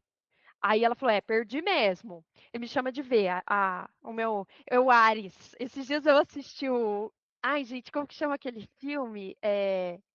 Eu tô com Blade Runner na cabeça, mas não é, Tron. E o Tron tem o Ares, aí eu nomeei o meu GPT de Ares e ele me chama de V. Grandes amigos. E aí, você tem que ter ali esse discernimento de mãe, de pai, de falar assim: "Ó, espera aí, você misturou coisa que não devia", mas eu uso muito nessa formatação. Então, por exemplo, hoje eu não consigo escrever os textos do Expresso Estoico jogando direto na IA. E não quero, não acho que é isso o que a minha comunidade quer e não é isso que eu quero como criadora. Porém, eu uso muito para analisar performance. Então, outro dia eu falei: "Nossa, será que eu estou indo bem?" Quando eu joguei lá, me deu uma perspectiva de: "Olha o quanto que eu cresci". Isso é bom, a gente ter esse filho do nosso lado ali, servindo também como suporte para a gente continuar crescendo. Mas, infelizmente, hoje, eu acredito muito na teoria da internet morta, eu nem sei mais se é uma teoria, de que efetivamente a internet ela vai passar a ser IAs conversando com IAs, porque geralmente eu estou scrollando no LinkedIn, eu vejo posts que assim, ou a pessoa copiou e colou de outro criador, o que é para mim um nível muito absurdo de plágio, então você copia e cola, ou então a pessoa simplesmente jogou no GPT, o texto não fala nada com nada, não conclui nada, e o que eu tenho feito é realmente selecionar, a gente falou disso no começo do podcast, onde que vai a minha atenção, os criadores que estão criando, que merecem o meu seguir, que merecem a minha curtida. Estou evitando engajar em temas que eu vejo que, tipo, a pessoa jogou ali para viralizar, porque é isso, para mim, assim, a internet pode estar morta, mas eu não estou. Então, a IA como o meu Atreus ali me dando suporte. mas eu sou a protagonista. Eu sou, não vou falar que eu sou o Kratos, porque é demais, né? Mas assim, eu tô no controle ali do Player One, né? Comandando e escrevendo essa história. Mas não sou contra e acho que assim, nós como profissionais, independente do setor, temos que começar a trabalhar com IA de forma inteligente, porque não tem como fugir do futuro. É igual quando os computadores surgiram, quem falou, poxa, eu vou continuar aqui na minha datilografia.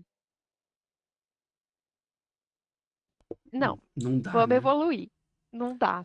Perfeito. Eu costumo dizer nas minhas aulas de IA na ESPM que na minha leitura a IA veio para voltar a nos humanizar. Por que que eu falo isso? Uau! Olha só que Ó, interessante. mais um post de LinkedIn aí, hein? Pois é, pois é. É, claro que em período de mudança, de qualquer mudança, tem turbulência, tem ajuste, tem aprendizado, etc., né? E a gente está passando por isso, inclusive, né?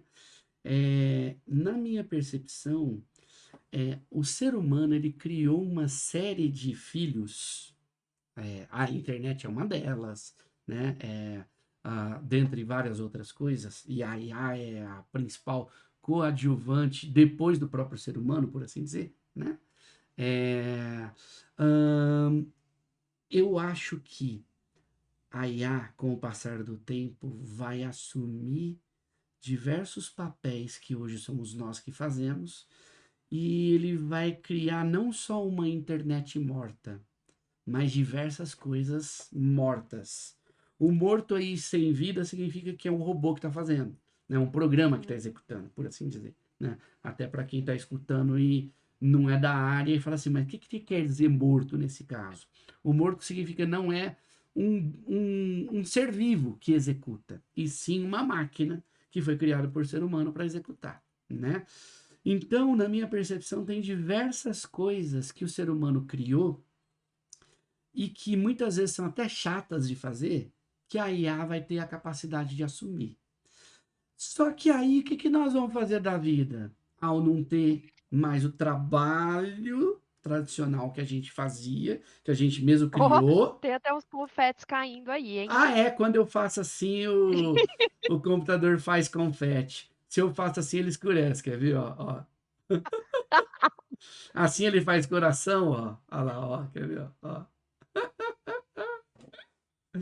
Muito bom, muito bom. Ai, ai, ai. E aí, o que que acontece?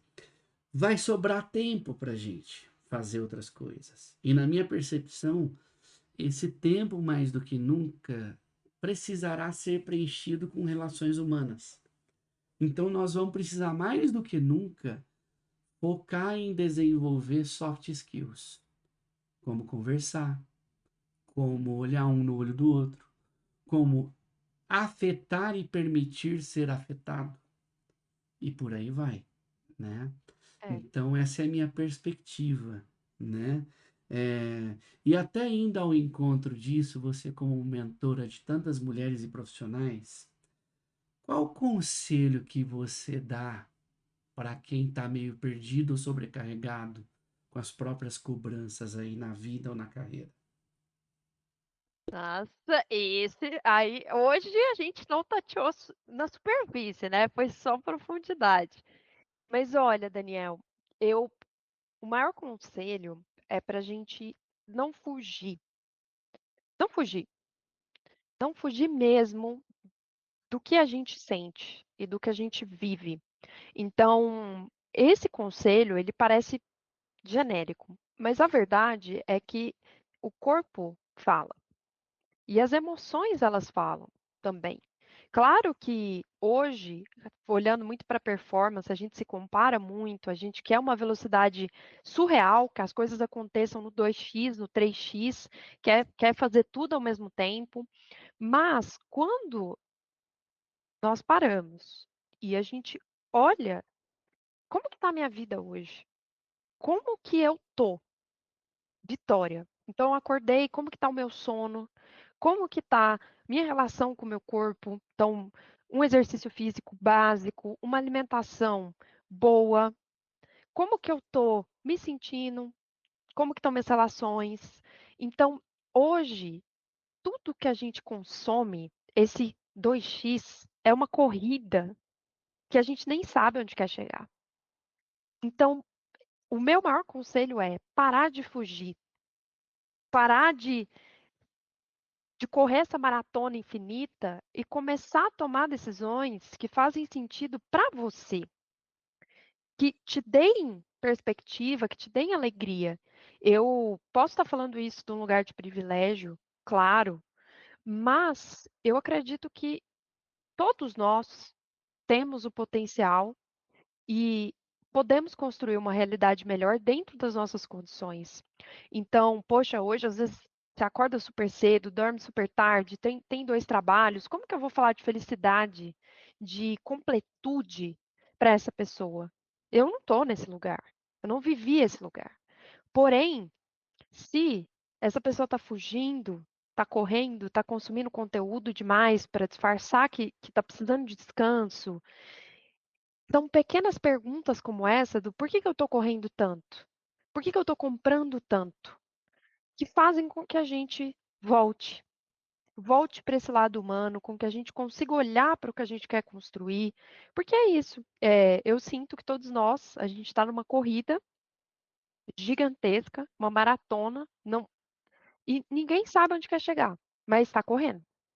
Então, esse é meu maior conselho. Eu acho que o que realmente me fez parar quando eu perdi o emprego e eu fiquei parada e eu tive que confrontar todas essas realidades de uma vez, eu parei de fugir. E eu falei assim: "Tá, o que que eu quero fazer? O que que eu queria fazer?". Estudar filosofia com as pessoas, falar de psicologia, sem ser psicóloga, tá aqui nesse podcast com você, conversando, sem filtro. Então, foi só porque eu parei. E acho que esse é o insight de: "Para um pouquinho". Seja sincero com você, e a gente com certeza descobre sempre que tem algo que não tá que a gente quer muito, mas às vezes não tem a coragem de fazer, ou às vezes não tem as circunstâncias para fazer. E mais um conselho, porque, né, não pode dar um sem é o mineiro, né, tem que dar 2, um só não basta, é o queijo e o café, pô. É o pãozinho francês com o cafezinho, que é a nós fazermos mais perguntas e admitir que a gente precisa de ajuda. Eu tenho falado muito isso no trabalho e no LinkedIn, que é buscar pessoas para ajudar. Daniel, é surreal, porque assim, às vezes a pessoa está quebrando cabeça há meses, há semanas, há anos. Nossa, não sei o que fazer com a minha carreira. Chama um mentor. Nossa, não sei como é que eu posto no LinkedIn. Pergunta. Por que que o ser humano tem tanta resistência e dificuldade em buscar o outro? Eu gostaria muito de entender. E eu também tenho, tá, gente? Eu não estou falando aqui num lugar de alguém que pede ajuda, sempre. Mas eu venho me questionando muito disso, porque igual você trouxe aqui para a gente seu framework. Eu preciso, eu posso melhorar nisso. Por que que eu não vou atrás de você, não troco com você? E eu tenho percebido muito isso. As pessoas às vezes sofrem, preferem um caminho mais difícil, porque a gente está acostumado a achar que tudo tem que ser difícil e trabalhoso, né. Então, peçam ajuda, gente, pelo amor de Deus aí, ajudem-se, ajudem o outro, porque ajudar as pessoas também é muito gostoso. E ser ajudado é muito gostoso, assim, lembro na faculdade, quando eu entrei, tinha uma veterana, e um dia ela chegou para mim com todos os arquivos do dos semestres, e ela falou: "Olha, eu tô passando isso para você, porque ninguém fez isso por mim, e isso aqui teria me ajudado a estudar melhor, a tirar notas melhores". E nossa, aquilo ali para mim me deu um caminho. Então, olha como às vezes, o que é óbvio, né, ela já tinha passado por aquela jornada, mas ela viu alguém que estava começando e foi lá e passou o conhecimento ali. Então é isso, ajudem e peçam ajuda. E assim a gente vai retomando esse nosso lado do ser humano, que às vezes a gente pede ajuda para IA, o que já é um progresso, mas também pedir ajuda para os seres humanos. Acho que encerramos aqui com essa humanidade na essência. Que delícia, que delícia. Ah, tô adorando, É, suspeitíssima para falar. que bom, que bom. É, e o não fugir. dos sentimentos e do que vivemos nos exige a virtude da coragem, sem sombra de dúvidas. O admitir que a gente não sabe nos exige humildade, temperança, né? Para que a gente possa olhar para a gente, apesar de sermos seres completos e capazes de ter uma autonomia e desenvolver nossas competências, não é à toa que o terceiro pilar é a relação humana, né? É, tem até uma frase, acho que é bíblica, né? Pedi e eu te darei, né? É, então, quando a gente tem a humildade de se colocar no lugar de não sei, pedir ajuda facilita a vida, né? E Nossa, facilita demais, demais. E minha demais. querida, olha só, você como eu também, é, eu não gosto dessa palavra transição. Eu gosto mais do agregamos. Porque você não transicionou, você não saiu de um lugar e foi para outro. Trouxe. Você expandiu, né? Eu até gosto daquela frase, não é sair da sua zona de conforto, é adicionar em sua zona de conforto mais competências e habilidades, para Olha, que seja muito legal. confortável fazer aquilo também, né? É, então você é uma mulher tech, e entrou com esse desafio, com esse turning point na sua vida aí pro Human Tech também, né? Você já citou um pouquinho de uma maneira macro o que que você faz aí para ter performance e não bugar, né?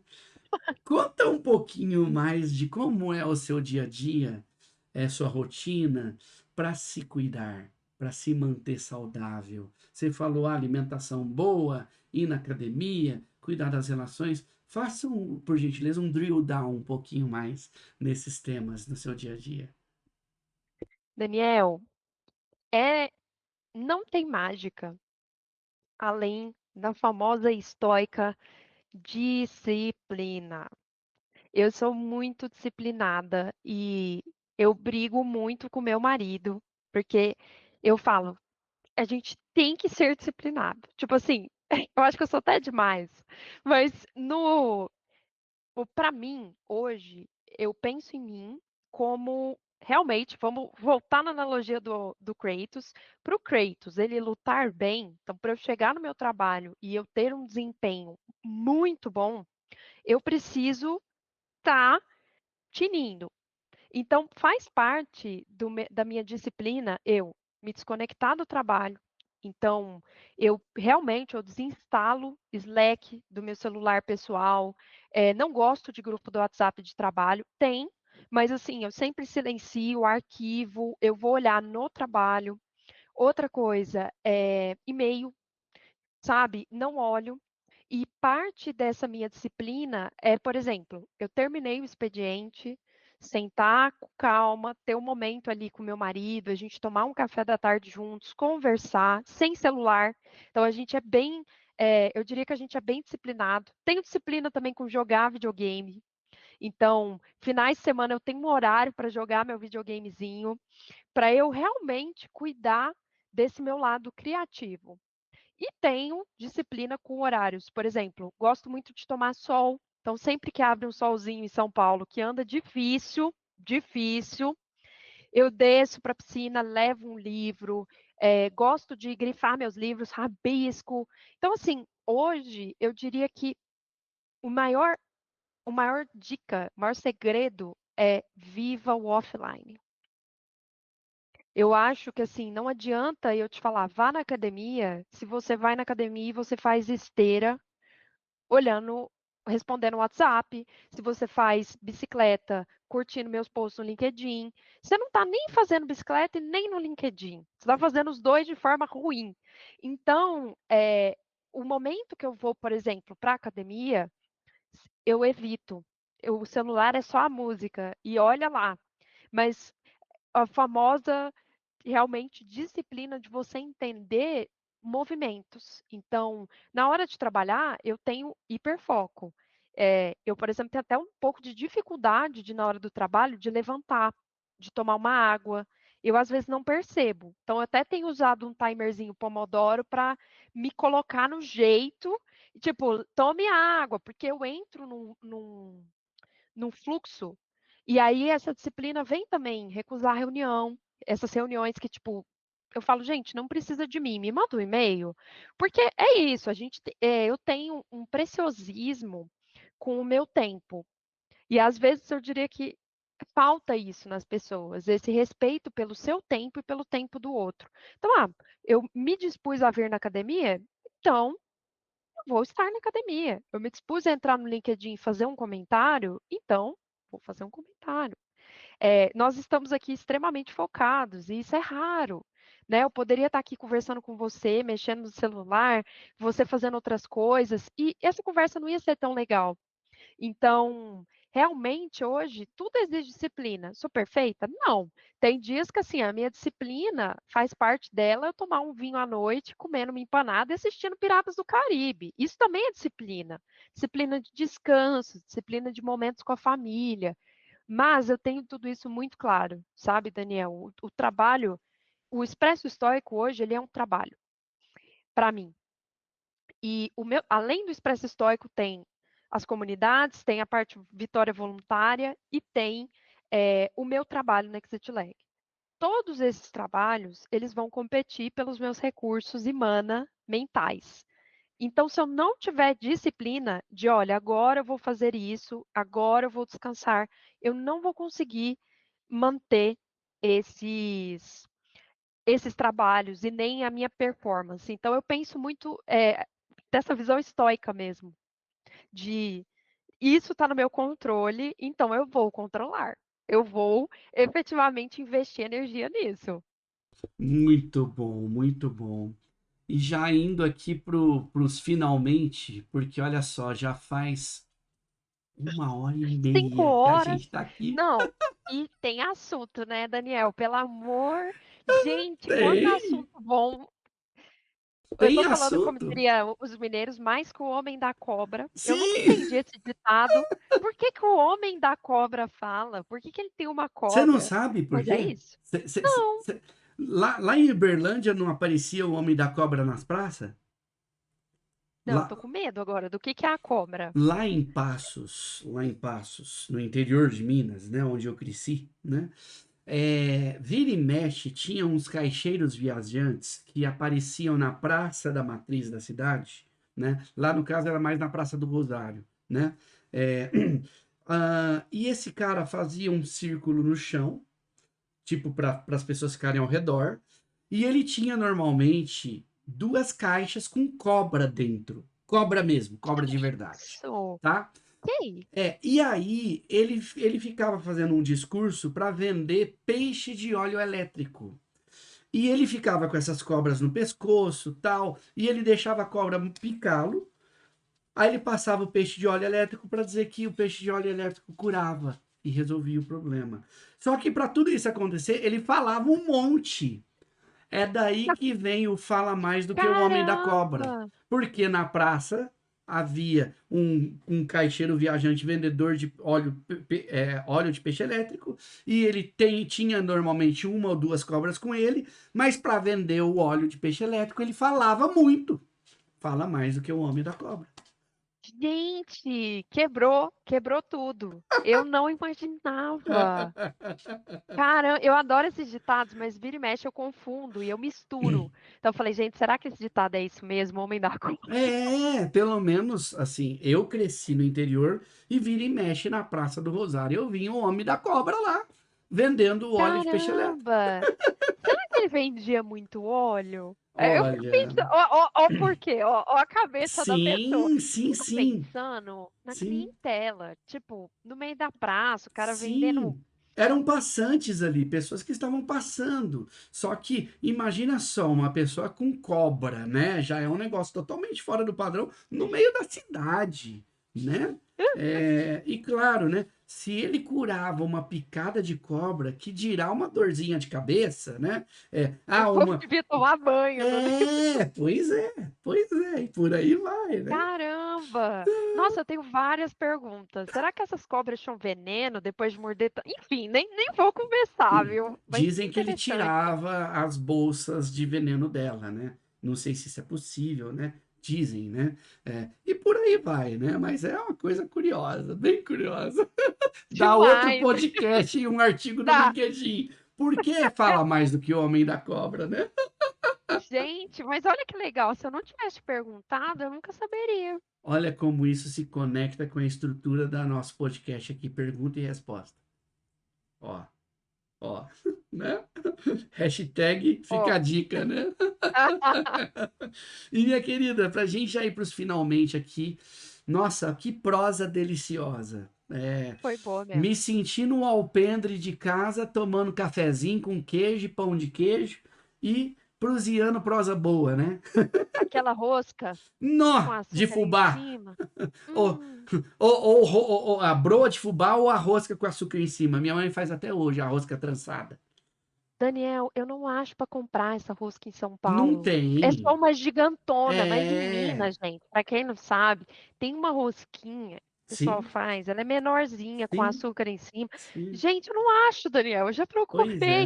Eu só acho bolo em forma de rosca. Eu falo: "Gente, isso aqui não é rosca, Não, vocês não não estão é. entendendo". Não Não é. é, Não, não entende, não entende o que que é. Tem que ir lá para comer e ver o que que é, né? tem que ir lá para comer. Minha querida, foi literalmente um expresso filosófico isso aqui, essa prosa Foi, nossa, né? filosofei hoje. Amei, amei, né? Amei, Foi show de valeu bola. cada segundo. Para mim também, para mim também. E eu gostaria que você deixasse uma dica de como as pessoas podem se atualizar sobre estoicismo, ou sobre comunidades, ou ambos. Onde as pessoas te acham, né? Que rede que você está mais presente, né?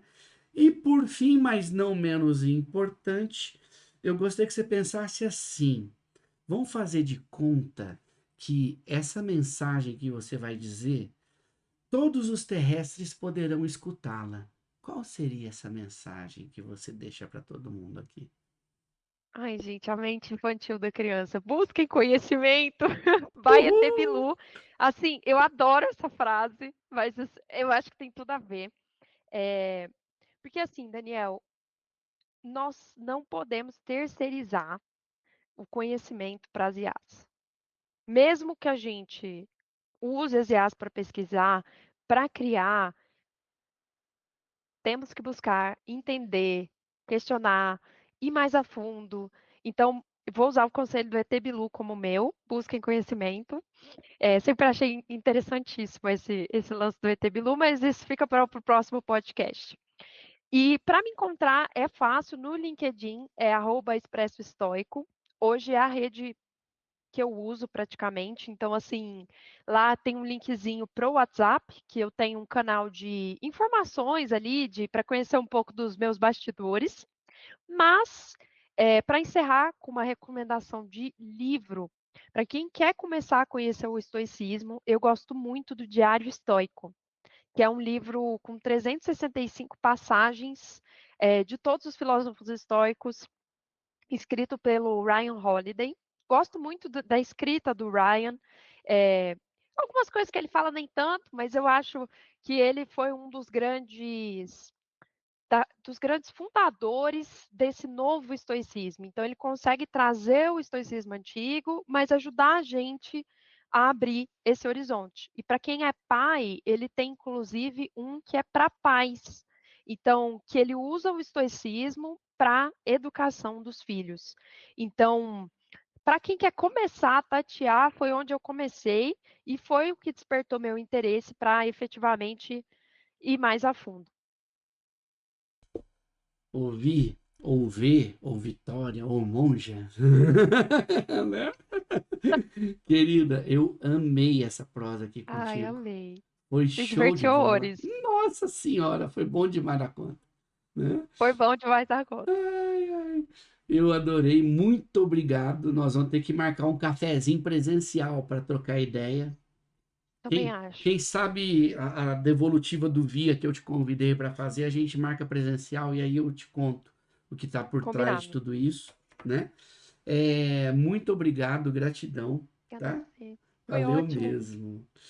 E Não, valeu super. foi muito bom. Foi o episódio mais longo que eu já gravei até hoje, pra você ter ideia. Vai ter que fazer dois. Adorei, adorei, adorei. Ai, ai, ai. E Eu para te avisei, eu falei, ó, eu falo muito. sim, mas tá tudo em casa, tá tudo em paz, tá? Muito obrigado. E querido ouvinte, você que nos escutou até aqui, ó, eu saí com páginas aqui de anotações. Espero que você também tenha anotado, pego insights, né? Gostou? Manda para os amigos, chama para vir com a gente também, fazer parte dessa grande comunidade que troca ideias, mas sem aquela visão de que isso é o certo absoluto, né? Que a gente está compartilhando para você testar, ver se É verdade. funciona ou não para você, né? Vai que, né? Dá certo também, Vai né? que. Vai que, Vai que. né? Então, assim, deixa o like, manda para os amigos, manda para a família e até breve, né? Até a próxima. Até. Obrigada, gente.